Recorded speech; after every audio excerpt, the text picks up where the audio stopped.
Welcome to Monika vlogs. ఈరోజు మనం సింపుల్గా అయిపోయే స్నాక్స్ రెసిపీ చేసుకుందాము. పిల్లలు స్కూల్ నుంచి వచ్చేసరికి వేడి వేడిగా చేసి ఉంచవచ్చు. చాలా సింపుల్గా అయిపోతుందండి. నూనె వేడయ్యేలోపు మనం వీటికి కావాల్సినవన్నీ మిక్స్ చేసుకొని పెట్టుకోవచ్చు. దీనికోసం నేను ఆలుగడ్డని ఇలా స్లైసెస్ లాగా కట్ చేసుకున్నాను. ఓకేనా అండి. ఆలు బజ్జీ చేసుకుందాం. స్లైసెస్ లాగా ఇలా కట్ చేసి పెట్టుకున్నాను. అలాగే దీనిలోకి ఎక్కువ ఇంగ్రీడియంట్స్ ఏమీ అవసరం లేదు. శనగపిండి, కాస్త ఉప్పు, కారం, అంతే.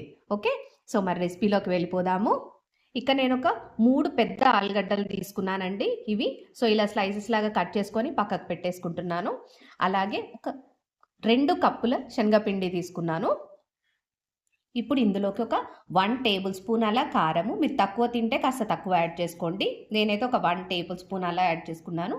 మళ్ళీ మనం టేస్ట్ చెక్ చేసుకోవచ్చు. అలాగే ఒక 1/2 టేబుల్ స్పూన్ సాల్ట్, లేదా మీరు మీ టేస్ట్కి సరిపడా యాడ్ చేసుకోండి. వీటన్నిటిని ఒకసారి ఇలా కలిపేసుకోవాలి మనం. ఇప్పుడు దీన్నంతా ఒకసారి మంచిగా మిక్స్ చేసుకొని వాటర్ కలుపుకుంటూ స్లోగా ఒక పేస్ట్ లాగా, మరీ జారుడులాగా కాకుండా మరీ థిక్గా కాకుండా వాటర్ తోటి నేను చూపిస్తాను. అలా కలుపుకొని పక్కకు పెట్టుకోవాలి. సో నేను వాటర్ స్లోగా కాస్త యాడ్ చేస్తున్నానండి. ఏమి ఉండలు లేకుండా చూసుకోవాలి. యాడ్ చేస్తూ కలుపుకోండి.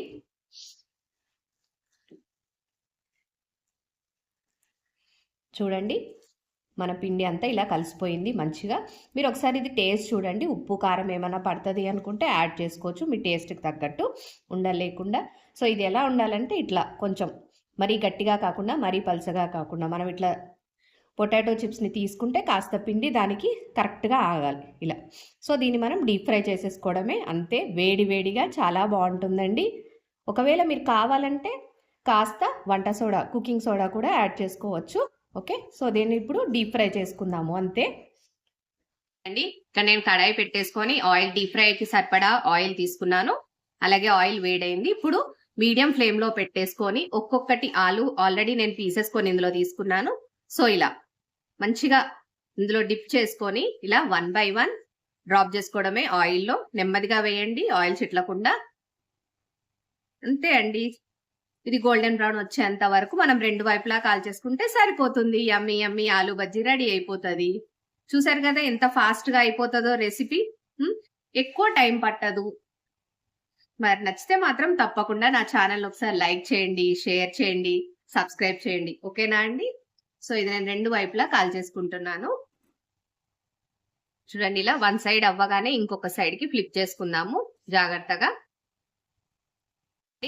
ఇలా కాస్త గోల్డెన్ బ్రౌన్ వచ్చేంత వరకు వీటిని 2 వైపులా డీప్ ఫ్రై చేసేసుకోవాలి. సో అయిపోయింది, ఇంతే.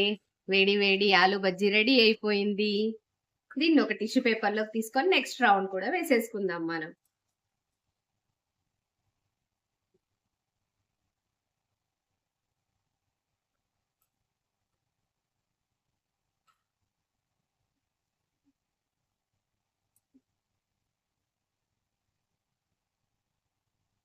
వీటిని డైరెక్ట్ గా ఇలా కూడా తినేసేయచ్చు. లేదు అంటే కొంచెం టమాటా సాస్ తోటి కూడా, కొందరికి అలా ఇష్టం ఉంటుంది, అలా కూడా తినచ్చు. చాలా బాగుంటుందండి. నా వీడియో మరి మీకు నచ్చిందనే అనుకుంటున్నాను. మళ్ళీ నెక్స్ట్ వీడియోలో మళ్ళీ కలుద్దాం. Until then see you. Have a nice day. Thank you for watching అండి.